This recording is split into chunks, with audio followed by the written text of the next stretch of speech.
Okay, welcome FASTrack parents and guardians, whoever else out there might be watching this video. My name is Gray Flora, and I serve as a senior academic mentor in the FASTrack program.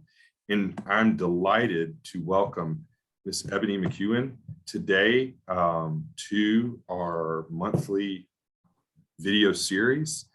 Thank you. Ms. McEwen, welcome. I'm gonna, if you could start by telling us a little bit about the Registrar's office at the University of Mississippi and what it does. Okay. Hello, everyone. My name is Ebony McEwen. I am the registration coordinator here at the Office of the Registrar, in which I've been here for 6 years now. We are responsible for receiving in transfer credit from different institutions and equating that credit to make sure that it's on the transcript or in the system to apply towards future degrees. We also verify enrollment for insurance purposes, financial aid.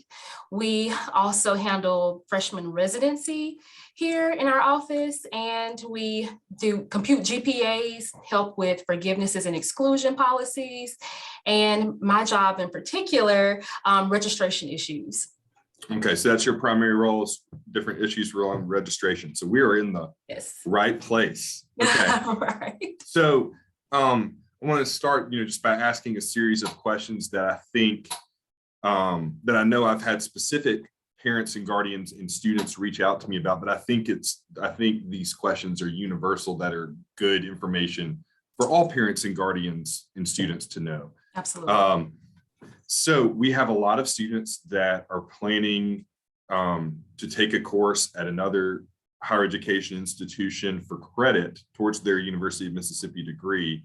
Gotcha. And they're planning to take those during times that fall outside of the timeline of the traditional fall and spring semesters here at UM. Mm-hmm. How would you recommend going about that process if a student is interested in taking a course for credit at a different institution? Okay, so the first step would be to have the course number and course title of the course that they want to take at that different institution. They will need to clear that through their academic dean's office, the academic dean of their major, to make sure that that course is applicable towards their degree here. Mm-hmm. And then once they complete that class, as soon as possible, they will have their final official transcript sent back here to the university for us to equate it in the system. And then they are notified that it has been updated. And I would recommend, which most students don't do, but I would recommend just to go into your MyOMIS account and double check their transfer equivalency form to make sure that course is on there, the correct grade is on there. Okay, great. So that means, so the first step is, once they've identified a course, they need to reach out to the office of their dean. So if they're a business major, any of the different business degrees, the dean of the College of Business, dean of the College of Liberal Arts. That's right. Dean of Applied Sciences, et cetera. They go there first, and they're probably not going to actually talk to the dean, but someone that a representative there, a representative there. And then when you say they, once they complete the course and once they get approval, they take the course, they complete the course successfully, and then they get a transcript from that institution. They need to send it to the Office of the Registrar. Right. It's sent, it goes through the Office of Admissions, but once it's scanned in through them, we receive it, and then that's when we compute it into the GPA. Equate it into the system. Right. Okay. So they just ask the institution that they're using to please send it to the University of Mississippi, and they'll know how to do that. Right. Okay. Okay. Great. So really the best way for a student to go about ensuring that a course will transfer is to clear it with their dean's office. Absolutely. Okay. And then what if, I know we have a lot of students maybe that have already taken courses that maybe they haven't been processed on their transcript here yet. What if they've taken a course, say in high school or sometime before they start at the University of Mississippi, that they think might transfer? How do they check to see if it will? Do they go through their dean's office there again? Well, they can check through their My Ole Miss account. There is a Okay. transfer equivalency report that's out there. Okay. And so like for high school credit, that goes through the Office of Admissions. They evaluate high school admissions transfer, high school transcripts. So they have their system for putting that into the system. And then for any course that the student has taken, maybe like a dual enrollment, for instance, we always request transcripts to be sent in. And so we automatically just equate the work out there. I hope that makes sense. Yeah. Yeah. No, that makes sense. It's automatically Totally. equated. Sure. Okay. Next thing, this is a big topic that this time of year, as we're about to get, final examinations are next week, and people are starting to kind of get a sense of where they stand in certain classes. We get a lot of questions from parents, guardians, and students about the University of Mississippi's forgiveness policy. And also exclusion policy, which I know is under the Office of the Registrar. Could you tell us a little bit more about that policy or policies? Okay. All right. So first, to debunk the myth, it's not freshman forgiveness policy anymore. We renamed that. It's just forgiveness policy because people thought that it was only for freshman students. Okay. So students have forgiveness credit that they can use over the course of the time that they're here pursuing an undergraduate degree. Okay, so just get that freshman thing out of our mind. Yes. Okay, got it. Forgiveness. Yes. It's gone. Yes. Okay. And so anytime that a student receives a failing grade or a grade they're not satisfied with, it's normally C-, D, or an F. C-, D, or okay. And they have a total of 4 forgivenesses that they can use to have that grade removed out of the GPA calculation. Now we have either 4 forgivenesses or 2 exclusions and 2 forgivenesses. And the difference between an exclusion and a forgiveness, the exclusion, the course does not have to be repeated. For a forgiveness, the course does have to be repeated here at the university. Okay, it can't be repeated. I can't, let's say get a D in college algebra here and then take college algebra at, Northwest Community College. That's not going to count. I have to take it again here at the University of Mississippi. Okay. That's right. That's right. And then another thing, the student can take the course in a different method. Let's say they took it face-to-face. One semester, they want to repeat it. They want to take it online. You can do that and have that course forgiven. Okay, sure. Just got to be at the University of Mississippi. Right. Okay. Right. Okay. Right. So as far as, let me ask a couple of like procedural questions. First, as far as, first, I guess we do have because of the pandemic and a lot of students maybe not taking the ACT or SAT, which traditionally, kind of help factor in whether or not a student is going to take a developmental or DS class. Yeah. Do DS courses, can those be used as part of the forgiveness or the exclusion policy? Absolutely, they sure can. Okay. But again, just like those have to be taken again here. That's right. If they're, and then, exclusion, I guess you wouldn't be able to do exclusion with DS because you need that to like move on in advance. So, that's right. So is that another thing, am I understanding correctly, that like when someone's thinking about an exclusion grade, they need to keep in mind that if it's a grade, if it's a course they needed for their major for them to move on in advance, they can't get it excluded because it will negate them being able to make progress. Is that correct? Absolutely, that is correct. Towards their degree, right? So if I need, writing 102, so I can take,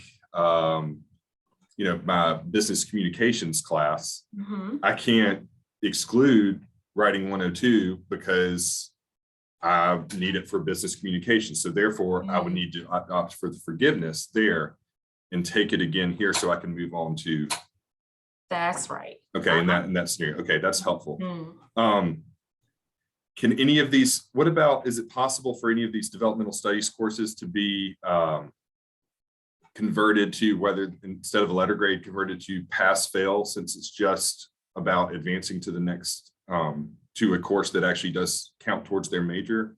Unfortunately not. It's a Okay. letter grade course. Okay, gotcha, Mhm. gotcha. So do you have any examples, or could you, maybe paint a picture of when, like, how is this exclusion and forgiveness policy best used? Do most people use take the, go ahead and use these, activate these policies for their own transcripts their freshman year? Do most students kind of wait? Is it smart to hold some? What do you think? So most freshman students do try to use them all their freshman year. However, we try not to do that. Like, we will encourage a student not to do that, because you have so many more classes to go. It's going to get so much harder. So we encourage them to not use them all, because we can't redo them. We can't undo them. Let me say that. We can't Right. undo them. So if they decide Right. to use forgiveness in freshman year, and then their senior year, they needed a 2.0 to graduate, we can't undo any forgivenesses or exclusions. And so we just encourage them to just, if you want to use one or two, maybe freshman year, definitely do that, take advantage of it, but not all of them. For Okay. forgivenesses, the student has to come in after their second attempt at the class. So if they receive a failing grade this semester and want to do a forgiveness, you have to come in after your second attempt of that class. Okay. If it's an exclusion, you can come in after you receive your final grades. Okay. Well, good. You thinking great minds think alike. You were ahead of me. That's my next question, is like, when students need to activate that. So if they're using forgiveness, they don't need to reach out to you all at all. They just need to re-enroll in that class. That's right. Sometime in the future, whether it's a winter session, whether it's summer, whether it's spring or fall, but it has to be at the University of Mississippi. And once they complete and get a more satisfactory grade, Yes. then they come to the in. registrar's office, which is in the Martindale Cole Center, and talk to you all about adjusting your transcript, adjusting their transcript. Okay. That's correct. Okay, I think I'm starting to get it. Okay, that's good. So another thing, well, let's say I get a C- in my history, 106 course, which I don't even think is as an actual course. So it's a good hypothetical. Okay. Let's say I get a C- in it, and I say, I could have done much better. I want to use the forgiveness. So I enroll in history 106 in the summer, in a summer term this summer. And that time, some things happen. I actually get a D. What happens then, since actually my first attempt was actually better than my second attempt? So if the first attempt was better than the second attempt, is that what you're, okay. Right. I'm not sure, actually. Okay. Yeah, I'm not sure about that. Again, one. Hopefully that's a problem that no one. I would say, I don't think I ever see. Yeah, I don't think I ever see that runs into. But I just was wanting to be very thorough. Right, you got that's me. good. Yeah. Well, how about we just say, if that's the case, then come and talk to you and talk to me, and we'll work it out. Absolutely. Okay, great, great. So, I feel like there was one other thing I had a question about in relation to that. So it's, and then if a student is, if it's, so again, just to review, the student either has 4 forgivenesses, or they can do 2 and 2, 2 exclusions and 2 forgiveness. Oh, okay. This is what I was wanting to ask. Is it correct that, like, if I'm doing forgiveness, that, let's say, so I take history 106, I get a D the first time, I take it again and I get a B+. Does the D get completely wiped off my transcript, or is it just not calculated in my University of Mississippi GPA? Okay. So the course will not be removed from the permanent record. So it will still be on the transcript. However, it will have that D, if it's a D, out there, and it'll have an R beside it, which will mean repeated or removed for exclusion. It will not be computed into the GPA, but it will be present on the transcript. Gotcha. Okay. Okay. That's helpful. Okay. Great. Well, thank you for I know that that's a a very arduous process, but it's good to have some clarity on it. Well, I can't thank you enough for that. You're welcome. Is there anything else that you think is important for a freshman student or their parents and guardians to know about your office? Well, from a registration coordinator's perspective, two things that I would just like to kind of advise on. Right now, teacher evaluations are open. So for students, they can complete 100% of their teacher evaluations. If they do so before Sunday, December 12th, they'll be able to view their final grades at least 12 hours early. So they'll be able to view those on December 13th at 9 p.m. Okay. Also, another incentive to being able to view the grades, to being able to complete the teacher evaluations 100%, they can register a whole day early during the next priority registration. That's an incentive we offer. Nice. Yeah. Wow. Did not know that. That's good to know. And so I'm trying to make sure that's ingrained in freshmen's mind. And those evaluations are all in Mile Miss. Yes, they are. Right. So you would go under student, you can find course evaluations. You can do the little search bar on the left side and everything comes up right there. Okay. Well, what's the best way for students and parents and guardians to get in touch with your office? Well, they can call 662-915-7792, or they can email registrar@olemiss.edu. Okay. Awesome. Well, Ebony, thank you so much for your time. I know that I've appreciated, but I know that everyone that's going to be watching this is going to be very grateful as well. Thank you. So thank you so much. I really appreciate it. And I'm going to hang out here and talk to our parents and guardians and students and whoever else is watching for a little longer, but I'll let you sign off and thank you again. Okay. Thank you, Dr. Flora. Okay. Right. Have a good day. Bye-bye. Okay, so hopefully that was helpful in terms of kind of demystifying and just providing some clarity in terms of what students need to, what you all need to know in terms of freshman forgiveness, and also in terms of transfer credits, and also just seeing that we have, wonderful people like Ebony working in our registrar's office that are here to help serve students and those that are in their corner. So I hope that's helpful. If you have any follow-up questions, you can always email me. There are a couple of things that I've gotten questions about from you all, and I always appreciate those, that I want to try to, that I want to talk about real quickly. And I'm also going to link several things at the bottom of this video and in the email that I'm going to send you all after this is complete, after I upload this video. First is the exam schedule. Now, I'm recording this on Monday, 2:27 p.m. Central Standard Time on Monday, November 29th. Starting next Monday, a week from today, is exam week. Now, your students' exam schedule is not just, it's not the same as their schedule for their classes. They don't, in other words, if they have a Monday, Wednesday, Friday course at 9 a.m., their exam is not Monday at 9 a.m. Their exam is at a different time, and I'm going to send you all a link. Your students should know this, but I'm going to send you all a link so you all know on the same page of like when a student's final exam actually is, because again, it'll be in a different time. Most professors are very clear about when the final exam is and when to be prepared, where it is, etc. But I'm going to put the schedule again. I'm going to link it in this video for you all, just so everyone's on the same page. Another thing I always try to emphasize with students, and I want to say it here to you all as well, is it is really important during exam week that students take care of themselves mentally and physically. We've gotten in, everyone gets in kind of a rhythm, hopefully, during the semester, in a routine.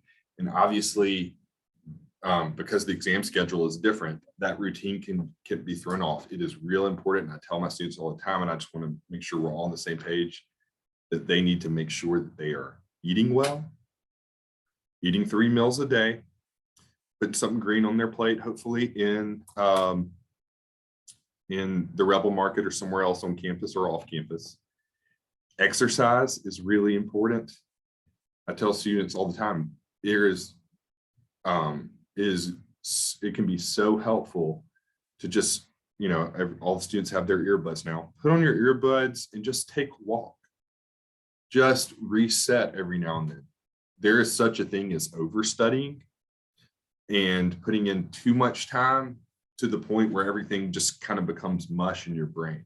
So getting some clarity, getting centered, taking some walks, doing some exercise, going to the rec center is really important during finals week and leading up to it.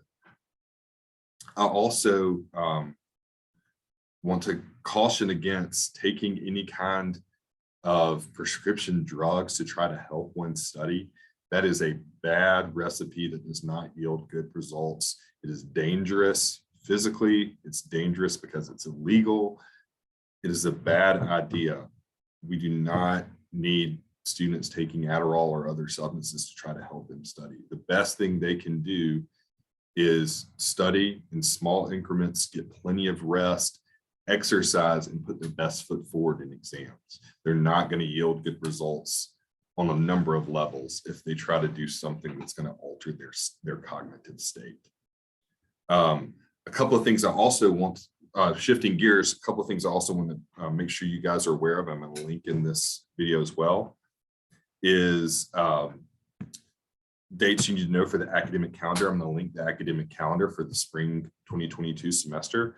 But also, if your child is taking winter session, whether it's online or in person here at the university, the dorms, the residence halls will be open in early January again.